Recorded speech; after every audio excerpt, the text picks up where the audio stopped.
ബ്ലഡ്സ്റ്റോണിലെ വിജനമായ തീരങ്ങളെ കൂടുതൽ ഭയാനകമാക്കി മാറ്റിയിരുന്നു. എങ്ങും രക്തത്തിന്റെ രൂക്ഷഗന്ധവും കരിഞ്ഞ മാംസത്തിന്റെ മണവും തളം കെട്ടിനിന്നു. കഴിഞ്ഞ 3 വർഷങ്ങളായി ഈ ദ്വീപുകളിൽ സമാധാനം എന്നൊന്നില്ല. കടൽക്കൊള്ളക്കാരനായ ക്രാഗാസ് ദ്രഹറിന്റെ ക്രൂരതകൾക്കിരയായ പടയാളികളുടെ അലർച്ചകൾ ആ തീരത്തെ തിരമാലകളുടെ ശബ്ദത്തേക്കാൾ ഉച്ചത്തിലായിരുന്നു. മണൽത്തരികളിൽ പകുതി ജീവനോടെ കുഴിച്ചിടപ്പെട്ട ആ പാവം മനുഷ്യരെ കടൽ ഞണ്ടുകൾ ജീവനോടെ കാർന്നു തിന്നുകൊണ്ടിരുന്നു. ഹൗസ് വെലാരിയോന്റെ പടയാളികൾ വരുന്നുണ്ട്. ദ സീ സ്നേക്ക് നിന്റെ തലയെടുക്കും, ഒരു സൈനികൻ വേദനയോടെ അലറിപ്പറഞ്ഞു. അപ്പോഴാണ് ആകാശം ഇരുണ്ടത്. മേഘങ്ങളെ വകഞ്ഞുമാറ്റിക്കൊണ്ട് അത്യുഗ്രമായ ഒരു അലർച്ചയോടെ കാരക്സസ് താഴേക്ക് കുതിച്ചെത്തി.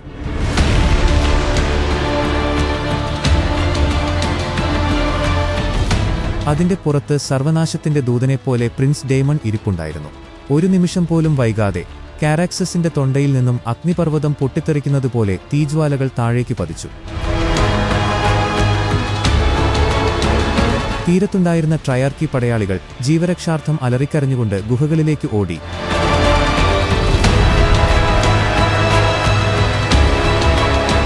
എങ്ങും തീയും പുകയും മാത്രം. എരിഞ്ഞടങ്ങുന്ന ശത്രുക്കളെ നോക്കി ഡേമോണിന്റെ കണ്ണുകളിൽ പ്രതികാരത്തിന്റെ തീപ്പൊരികൾ മിന്നിമറഞ്ഞു. കാറ്റിന്റെ ദിശ പോലും ആ യുദ്ധഭൂമിയിലെ ഭീകരതയെ ഭയന്ന് മാറിവീശുന്നതുപോലെ തോന്നി. ഡ്രഹർ, നീ എവിടെയാണ്? പുറത്തുവന്ന് എന്നെ നേരിടൂ. നിന്നെ ഞാൻ നിന്റെ ഞണ്ടുകൾക്ക് തന്നെ തീറ്റയായി നൽകും.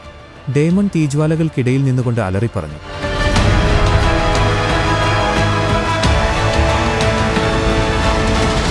ക്രൗൺലാൻഡ്സിന്റെ ഹൃദയഭാഗത്ത് റെഡ് കീപ്പിന്റെ കൂറ്റൻ കൽമതിലുകൾക്കുള്ളിൽ അധികാരത്തിന്റെ നിശബ്ദമായ പോരാട്ടങ്ങൾ തുടർന്നുകൊണ്ടേയിരുന്നു. വിസെരീസ് രാജാവും ആലിസന്റ് ഹൈടവറും തമ്മിലുള്ള വിവാഹം കഴിഞ്ഞിട്ട് ഇപ്പോൾ 3 നീണ്ട വർഷങ്ങൾ പിന്നിട്ടിരിക്കുന്നു. ഈ കാലയളവിൽ കൊട്ടാരത്തിന്റെ അന്തരീക്ഷം പാടെ മാറിയിരുന്നു. കാരണം ആലിസന്റ് ഒരു ആൺകുട്ടിക്ക് ജന്മം നൽകി, പ്രിൻസ് ഏഗോൺ. കൊട്ടാരത്തിലെ അന്തരീക്ഷം ഇപ്പോൾ ഒരു വലിയ വേട്ടയാടലിനായുള്ള തയ്യാറെടുപ്പുകളുടെ തിരക്കിലാണ്. കിങ്സ്വുഡിലേക്ക് പോകാനുള്ള ഒരുക്കങ്ങൾ തകൃതിയായി നടക്കുന്നു. കൊട്ടാരത്തിലെ സങ്കീർണമായ രാഷ്ട്രീയ കളികളിൽ നിന്നും ഉപദേശകരുടെ നിരന്തരമായ ശല്യപ്പെടുത്തലുകളിൽ നിന്നും ഒരു ഇടവേള ലഭിക്കാൻ പോകുന്നതിന്റെ ആശ്വാസം വിസെരീസിന്റെ മുഖത്ത് പ്രകടമായിരുന്നു. എങ്കിലും ഭരണത്തിന്റെ ഭാരം അദ്ദേഹത്തെ വിട്ടുമാറിയിരുന്നില്ല. പുതിയ മാസ്റ്റർ ഓഫ് ഷിപ്സായ സർ ടൈലാൻ ലാനിസ്റ്റർ അദ്ദേഹത്തിന്റെ കാതുകളിൽ നിരന്തരം ആശങ്കകൾ മന്ത്രിച്ചുകൊണ്ടേയിരുന്നു. സ്റ്റെപ്സ്റ്റോൺസിൽ പ്രിൻസ് ഡേമണിനും ലോർഡ് കോർലിസിനും നേരിടേണ്ടി വന്നേക്കാവുന്ന പരാജയത്തിന്റെ സാധ്യതകളെക്കുറിച്ചായിരുന്നു ടൈലാൻ ലാനിസ്റ്ററിന്റെ പ്രധാന വേവലാതി. എന്നാൽ സേർ ഓട്ടോ ഹൈടവർ ഈ ആശങ്കകളെ നിസ്സാരവൽക്കരിച്ചു. രാജാവിന്റെ അനുമതിയില്ലാതെയാണ് ഡീമണും കോർലിസും തങ്ങളുടെ സൈനിക നീക്കം ആരംഭിച്ചതെന്നും ഇപ്പോൾ അവർക്ക് സഹായം നൽകുന്നത് ക്രൗണിന്റെ ദൗർബല്യമായി വ്യാഖ്യാനിക്കപ്പെടുമെന്നും അദ്ദേഹം തറപ്പിച്ചു പറഞ്ഞു. ഈ വാദപ്രതിവാദങ്ങൾക്കിടയിലും വിസെരീസിന്റെ മനസ്സ് മറ്റൊരിടത്തായിരുന്നു. തന്റെ പ്രിയപ്പെട്ട മകൾ റെനേറയുടെ അസാന്നിധ്യം അദ്ദേഹത്തെ വല്ലാതെ അലട്ടിയിരുന്നു. അതേസമയം റെഡ് കീപ്പിലെ ഗോഡ്സ്വുഡിന്റെ ശാന്തതയിൽ ചുവന്ന ഇലകളുള്ള മരത്തിന്റെ തണലിൽ റെനേറ ഒറ്റയ്ക്കിരിക്കുകയായിരുന്നു. അവളുടെ മനസ്സിൽ ചിന്തകളുടെ ഒരു കൊടുങ്കാറ്റ് തന്നെ വീശിയടിക്കുന്നുണ്ടായിരുന്നു. അവളുടെ കണ്ണുകളിൽ ഏകാന്തതയും കോപവും നിഴലിച്ചു നിന്നു. അവിടെ വെച്ച് അലൈസന്റ് അവളെ കണ്ടെത്തുന്നു. പഴയ സുഹൃത്തും ഇപ്പോൾ തന്റെ രണ്ടാനമ്മയുമായ ആലിസന്റിനോട് സംസാരിക്കാൻ റെനേറയ്ക്ക് ഒട്ടും താൽപ്പര്യമുണ്ടായിരുന്നില്ല. സൗഹൃദം പുതുക്കാനായി അലൈസന്റ് ചില ശ്രമങ്ങൾ നടത്തിയെങ്കിലും റെനേറ അതൊന്നും ശ്രദ്ധിക്കാൻ തയ്യാറായില്ല. അവളുടെ ഉള്ളിലെ അമർഷം അത്രമേൽ ശക്തമായിരുന്നു. ഒടുവിൽ അസഹനീയമായ മൗനത്തിനുശേഷം റെനേറ അവിടെ നിന്നും കോപത്തോടെ എഴുന്നേറ്റുപോയി.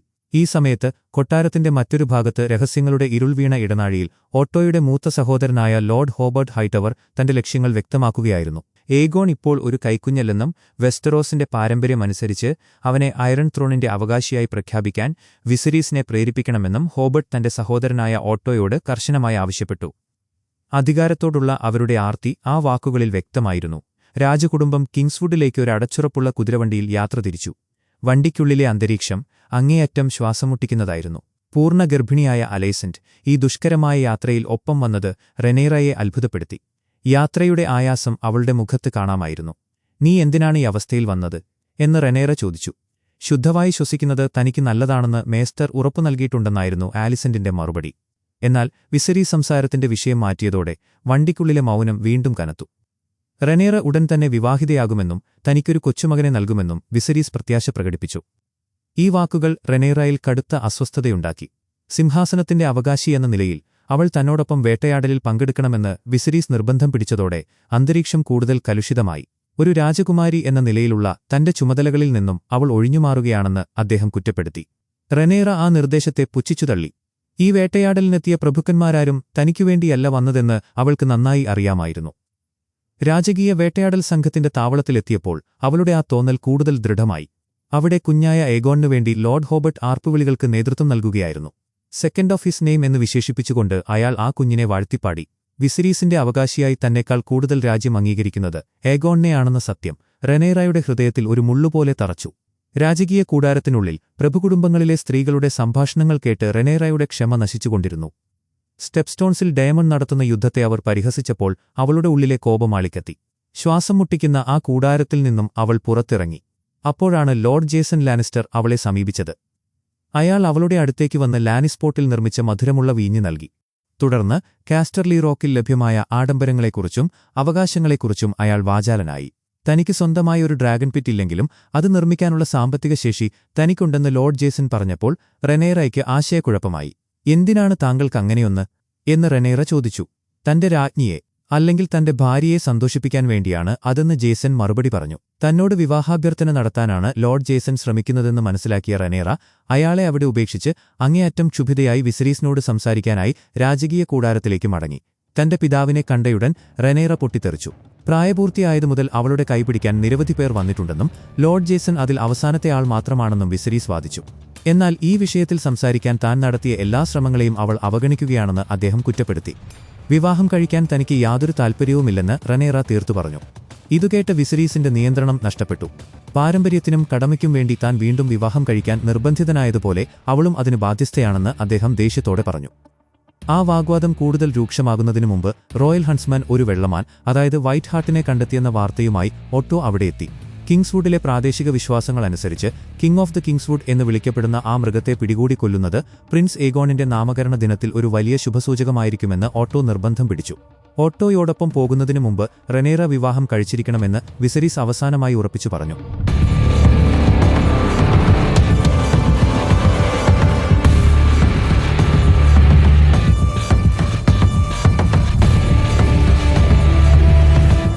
അപമാനവും സങ്കടവും കോപവും തിളച്ചുമറിയുന്ന മനസ്സോടെ റെനേറ കൂടാരത്തിൽ നിന്നും പുറത്തേക്കിറങ്ങി.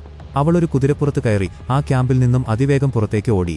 ഇത് കണ്ട സർ ക്രിസ്റ്റൻ കോൾ അവളുടെ അംഗരക്ഷകൻ എന്ന നിലയിലുള്ള തന്റെ കടമ നിർവഹിക്കുന്നതിനായി മറ്റൊരു കുതിരയിൽ അവളെ പിന്തുടർന്നു. റെനേറ കിങ്സ്വുഡിന്റെ ഇരുണ്ട മരങ്ങൾക്കിടയിലൂടെ ലക്ഷ്യമില്ലാതെ കുതിച്ചു പോകുകയായിരുന്നു.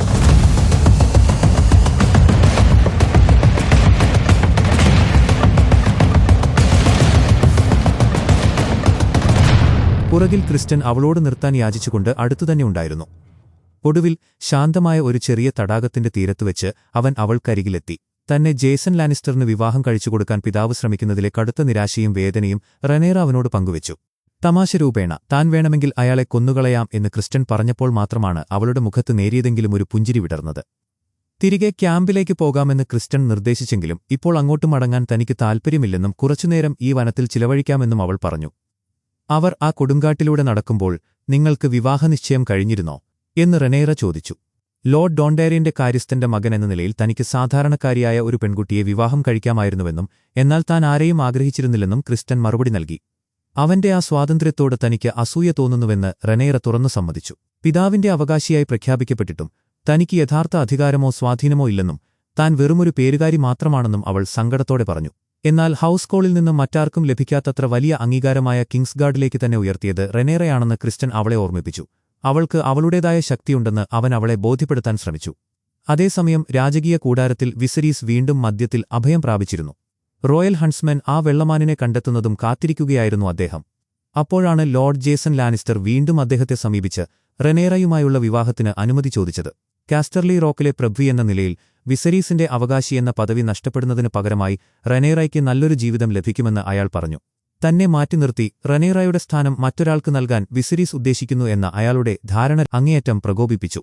പ്രഭുക്കന്മാർക്കിടയിൽ ഇത്തരം ചില കിംവദന്തികൾ പരക്കുന്നുണ്ടെന്ന് ലോർഡ് ജേസൺ സമ്മതിച്ചപ്പോൾ തന്റെ അനുയായികൾക്കിടയിൽ രാജ്യദ്രോഹപരമായ സംസാരങ്ങൾക്ക് അവസരമൊരുക്കിയതിന് വിസരീസ് അയാളെ രൂക്ഷമായി ശകാരിക്കുകയും അവിടെ നിന്നും ഇറക്കിവിടുകയും ചെയ്തു. ഇതിനു പിന്നാലെ റെനേറയ്ക്കായി മറ്റൊരു വിവാഹാലോചനയുമായി ഓട്ടോ അദ്ദേഹത്തെ സമീപിച്ചു. പ്രിൻസ് ഏഗോണിനെ വിവാഹം കഴിക്കുക എന്നതായിരുന്നു ആ നിർദ്ദേശം. തന്റെ കൊച്ചുമകനെ അയൺ ത്രോണിനോട് കൂടുതൽ അടുപ്പിക്കാനുള്ള ഓട്ടോയുടെ വ്യക്തമായ ഒരു തന്ത്രമായിരുന്നു അത്. ഇത് കേട്ട് വിസരീസ് അവിശ്വസനീയതയോടെ ഉച്ചത്തിൽ ചിരിച്ചു. ആ കുട്ടിക്ക് വെറും 2 വയസ്സ് മാത്രമേ ആയുള്ളൂ എന്ന് അദ്ദേഹം ഓർമ്മിപ്പിച്ചു. ഈ വിവാഹം നടന്നാൽ റെനേറയ്ക്കായുള്ള മറ്റു പ്രഭുക്കന്മാരുടെ ശല്യം ഒഴിവാക്കാമെന്നും അത് രാജാവിന് ആശ്വാസമാകുമെന്നും ഓട്ടോ വാദിച്ചു. എന്നാൽ വിസരീസ് ആ നിർദ്ദേശം പൂർണ്ണമായും തള്ളിക്കളഞ്ഞു. ഓട്ടോയോട് പുറത്തുപോകാൻ നിർദ്ദേശിച്ച അദ്ദേഹം വീണ്ടും തന്റെ മദ്യക്കോപ്പയിലേക്ക് തന്നെ തിരിഞ്ഞു. രാത്രി ഏറെ വൈകിയപ്പോൾ അദ്ദേഹം തന്റെ മാസ്റ്റർ ഓഫ് ലോസ് ആയ ലോർഡ് ലയോണൽ സ്ട്രോങ്ങുമായി സംസാരിക്കുകയായിരുന്നു. 7 കിങ്ഡംസിന്റെ ഭരണാധികാരിയായിട്ടും 17 വയസ്സുള്ള സ്വന്തം മകളെ നിയന്ത്രിക്കാൻ തനിക്ക് കഴിയുന്നില്ലല്ലോ എന്ന് അദ്ദേഹം സങ്കടപ്പെട്ടു. ഇത് ടാർഗറിയൻ കുടുംബത്തിന്റെ ഒരു പാരമ്പര്യമായിരിക്കാമെന്ന് ലോർഡ് ലയോണൽ തമാശയായി പറഞ്ഞു. വിസരീസിന്റെ മുത്തച്ഛനായ കിങ് ജെഹറീസ് ഒന്നാമൻ അരനൂറ്റാണ്ടോളം സമാധാനപരമായി ഭരിച്ചെങ്കിലും സ്വന്തം മക്കളുടെ, പ്രത്യേകിച്ച് പെൺമക്കളുടെ പ്രവൃത്തികൾ അദ്ദേഹത്തെ ഏതാണ്ട് ഭ്രാന്തിന്റെ വക്കിലെത്തിച്ചിരുന്നു എന്ന ചരിത്രം അദ്ദേഹം ഓർമ്മിപ്പിച്ചു. ഇത് വിസരീസിന്റെ ചുണ്ടുകളിൽ നേരിയൊരു ചിരി വരുത്തി. ഈ വിഷയത്തിൽ തന്റെ ഉപദേശം ആവശ്യമുണ്ടോ എന്ന് ലയണൽ ചോദിച്ചു. ലയണൽ തന്റെ സ്വന്തം മകനായ സർ ഹാർവിൻ സ്ട്രോങ്ങിനെ റെനേറയ്ക്കായി നിർദ്ദേശിക്കാനാണ് ശ്രമിക്കുന്നതെന്ന് വിസരീസ് കരുതി. എന്നാൽ റെനേറയ്ക്ക് ഏറ്റവും അനുയോജ്യനായ വരൻ സർ ലെനോർ വെലാരിയോൺ ആണെന്ന് ലയണൽ വ്യക്തമാക്കി. സീ സ്നേക്കിന്റെ മകൻ എന്ന നിലയിൽ വെസ്റ്ററോസിലെ ഏറ്റവും സമ്പന്നമായ കുടുംബത്തിന്റെ അവകാശിയാണ് അവൻ. മാത്രമല്ല, പ്രിൻസസ് റെനീസിന്റെ മകനായതുകൊണ്ട് അവനിൽ ടാർഗറിയൻ രക്തവുമുണ്ട്. ആലിസന്റിനെ വിവാഹം കഴിക്കാൻ വേണ്ടി ലെനറിന്റെ സഹോദരിയായ ലേന വെലാരിയോണിനെ വിസരീസ് ഉപേക്ഷിച്ചതുമൂലം ഹൌസ് ടാർഗറിയനും വെലാരിയോണും തമ്മിലുണ്ടായ വിടവ് നികത്താൻ ഈ വിവാഹം സഹായിക്കുമെന്നും ലെയോണൽ വാദിച്ചു. സ്റ്റെപ്സ്റ്റോൺസിലെ യുദ്ധത്തിൽ ലെയനോർ ജീവനോടെ തിരിച്ചെത്തിയാൽ മാത്രമേ ഈ നിർദ്ദേശം പ്രായോഗികമാകൂ എന്ന് ലെയോണൽ കൂട്ടിച്ചേർത്തെങ്കിലും വിസരീസ് ആ നിർദ്ദേശത്തെക്കുറിച്ച് വളരെ ഗൗരവമായി തന്നെ ചിന്തിക്കാൻ തുടങ്ങി. ഇരുൾ വീണ കിങ്സ്വുഡിന്റെ ഹൃദയഭാഗത്ത് റെനേറായും ക്രിസ്റ്റനും രാത്രി ചിലവഴിക്കാൻ ഒരു താവളമൊരുക്കി. കാറ്റിന്റെ ഇരമ്പൽ മാത്രമായിരുന്നു അവിടെയുണ്ടായിരുന്നത്. രാജ്യമെന്നെ തങ്ങളുടെ രാജ്ഞിയായി അംഗീകരിക്കുമെന്ന് നീ കരുതുന്നുണ്ടോ എന്ന് റെനേറ അവനോട് ചോദിച്ചു. അവർക്ക് മറ്റ് വഴികളൊന്നുമില്ലെന്നും അവർ അത് അംഗീകരിച്ചേ മതിയാകൂ എന്നും ക്രിസ്റ്റൻ ഉറപ്പിച്ചു പറഞ്ഞു. പെട്ടെന്ന് അവർക്ക് ചുറ്റുമുള്ള കുറ്റിക്കാടുകളിൽ നിന്ന് ഇലകൾ അനങ്ങുന്ന ശബ്ദം കേട്ടു. ക്രിസ്റ്റൻ ശബ്ദം കേട്ട ഭാഗത്തേക്ക് നടന്നു. അപ്രതീക്ഷിതമായി ഇരുട്ടിൽ നിന്നും കൂറ്റൻ കൊമ്പുകളുള്ള ഒരു കാട്ടുപന്നി അവരുടെ നേർക്ക് പാഞ്ഞുവന്നു.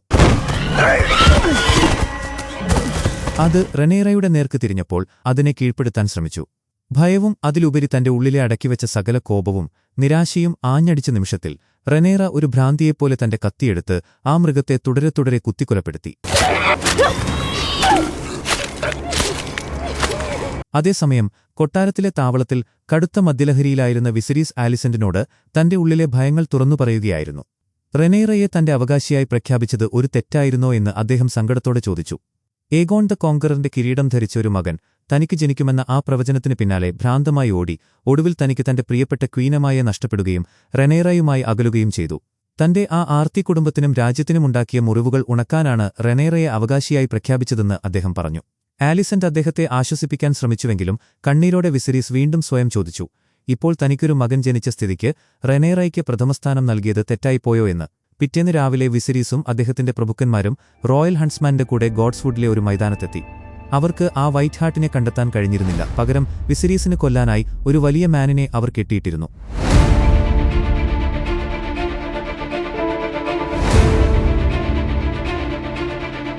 ലോർഡ് ജേസണിൽ നിന്നും വാങ്ങിയ ഒരു കുന്തം ഉപയോഗിച്ച് വലിയൊരു മാനസിക സംഘർഷത്തോടെയാണ് വിസരീസ് ആ മൃഗത്തെ കൊന്നത്. അതിന് അദ്ദേഹത്തിന് 2 തവണ കുത്തേണ്ടി വന്നു. വനത്തിന്റെ മറ്റൊരു ഭാഗത്ത് രക്തത്തിൽ കുളിച്ച വസ്ത്രങ്ങളുമായി നിന്നിരുന്ന റെനേറയുടെയും ക്രിസ്റ്റനിന്റെയും മുന്നിലേക്ക് സാക്ഷാൽ ആ വൈറ്റ് ഹാർട്ട് നടന്നുവന്നു.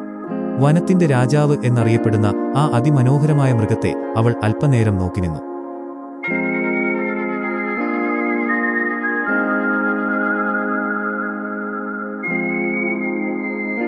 ശേഷം അതിനെ ഉപദ്രവിക്കാതെ അവൾ അതിനെ കാട്ടിലേക്ക് തന്നെ തിരികെ പോകാൻ അനുവദിച്ചു. അവർ ആ കാട്ടുപന്നിയുടെ ജഡവുമായി രാജകീയ താവളത്തിലേക്ക് മടങ്ങി.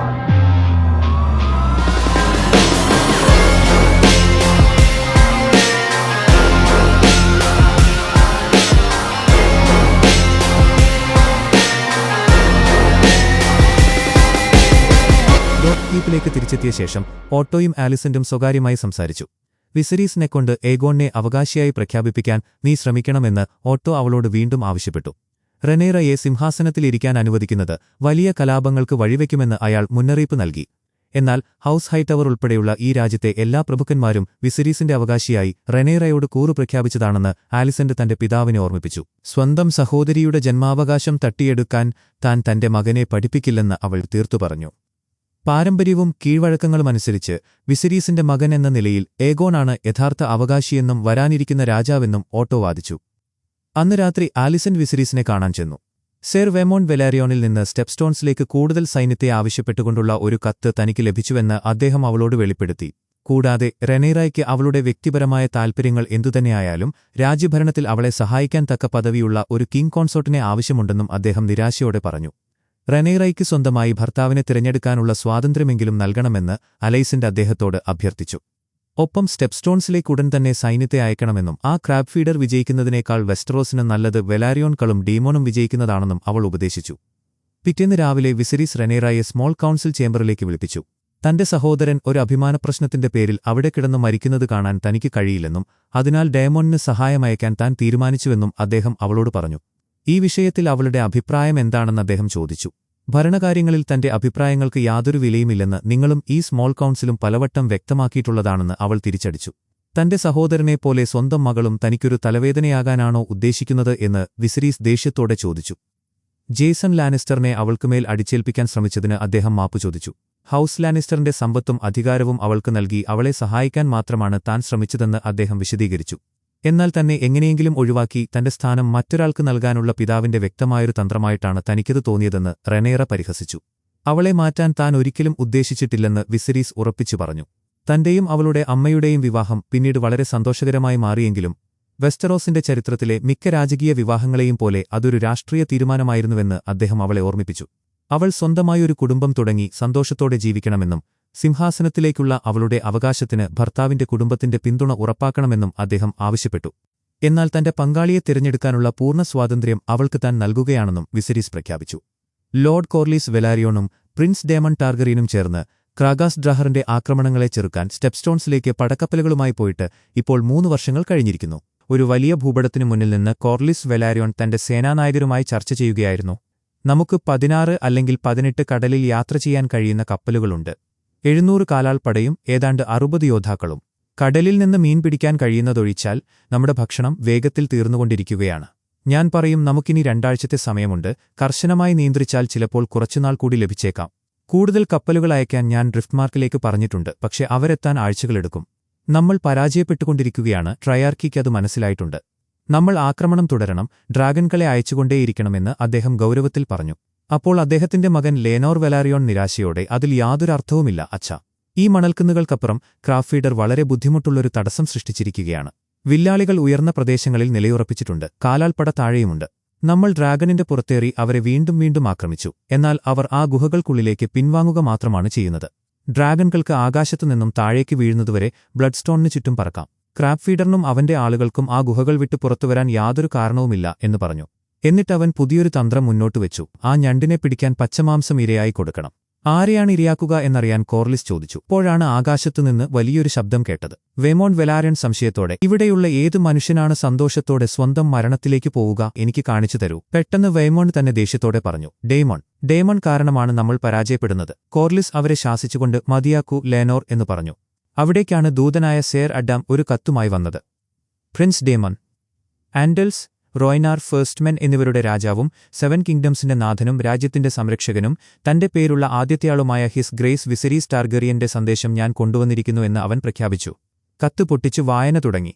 സഹോദരാ, സ്റ്റെപ്സ്റ്റോൺസിലെ പോരാട്ടത്തിൽ പങ്കുചേരാൻ കിങ്സ് ലാൻഡിംഗിൽ നിന്നും 10 കപ്പലുകളും 2000 സൈനികരെയും അയക്കാൻ ഞാൻ ഉത്തരവിട്ടിട്ടുണ്ട്. സമയവും സാഹചര്യങ്ങളും നമ്മളെ അകറ്റിയെങ്കിലും നിന്റെ ലക്ഷ്യത്തിൽ നീ പരാജയപ്പെടുന്നത് കാണാൻ ഞാൻ ആഗ്രഹിക്കുന്നില്ല എന്നറിയുക. പകരം ഈ സഹായം ഇതുവരെ നമുക്ക് ലഭിക്കാത്ത വിജയം നേടിത്തരുമെന്നാണ് എന്റെ പ്രതീക്ഷ. നിന്റെ സുരക്ഷിതമായ തിരിച്ചുവരവിനായി ഞാൻ ദിവസവും ദൈവങ്ങളോട് പ്രാർത്ഥിക്കും എന്നായിരുന്നു കത്തിലെ ഉള്ളടക്കം. സ്വന്തം കഴിവുകേട് സഹോദരൻ മനസ്സിലാക്കിയെന്ന സത്യം ഡേമോണിനെ വല്ലാതെ പ്രകോപിപ്പിച്ചു. അവൻ വല്ലാത്തൊരു ആക്രോശത്തോടെ ആ ദൂതനെ ക്രൂരമായി മർദ്ദിച്ചു. ചെറിയ വള്ള ബ്ലഡ്സ്റ്റോണിലേക്ക് ഒറ്റയ്ക്ക് പോവുകയായിരുന്നു ഡേമൺ. അവിടെ ശത്രുക്കളുടെ മുൻപിൽ ചെന്ന് അവൻ മുട്ടുകുത്തി നിന്നു. തന്റെ കയ്യിലുള്ള ഡാർക്ക് സിസ്റ്റർ എന്ന പ്രസിദ്ധമായ വാൾ ശത്രുക്കൾക്ക് നേരെ നീട്ടി അവൻ കീഴടങ്ങൽ പ്രഖ്യാപിച്ചു. ആ കാഴ്ച കണ്ട് ക്രാബ് ഫീഡർ തന്റെ ഗുഹയിൽ നിന്ന് പുറത്തേക്ക് വന്നു. ഒരു ശത്രു സൈനികൻ ആ വാൾ വാങ്ങാനായി അടുത്തേക്ക് വന്നതും ഡേമൺ തന്റെ ഒളിപ്പിച്ചു വെച്ചിരുന്ന കത്തികൊണ്ട് അവനെ കുത്തിവീഴ്ത്തി. വേഗത്തിൽ വാളെടുത്ത് മുന്നിൽ വന്ന എല്ലാവരെയും അവൻ വെട്ടിവീഴ്ത്തി. ശത്രുക്കൾക്ക് നേരെ അവൻ ശക്തിയോടെ ഓടി. കാറ്റിൽ അമ്പുകൾ ചീറിപ്പാഞ്ഞു വന്നു. അമ്പുകൾ അവന്റെ ദേഹത്തു കൊണ്ടു. അവൻ വേദന കൊണ്ട് പുളഞ്ഞു.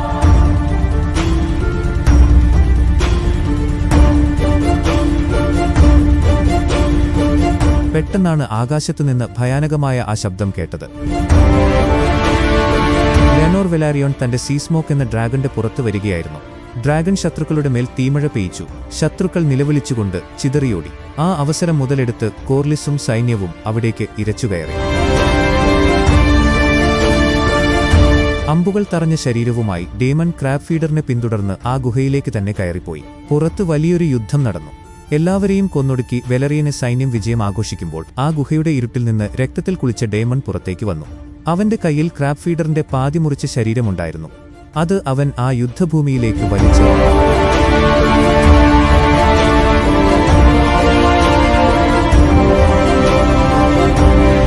നിശബ്ദത ആ തകർന്ന തീരത്ത് പതുക്കെ പടർന്നു കയറാൻ തുടങ്ങി. ആ ഭീകരമായ കാഴ്ചയോടെ ആ യുദ്ധത്തിന് അന്ത്യം കുറിക്കപ്പെട്ടു. എപ്പിസോഡ് അവസാനിക്കുന്നു. ഹൗസ് ഓഫ് ദ ഡ്രാഗണിന്റെ ബാക്കി എപ്പിസോഡുകൾ മിസ്സാവാതിരിക്കാൻ ഇപ്പോൾ തന്നെ ചാനൽ സബ്സ്ക്രൈബ് ചെയ്യുക. Thank you so much.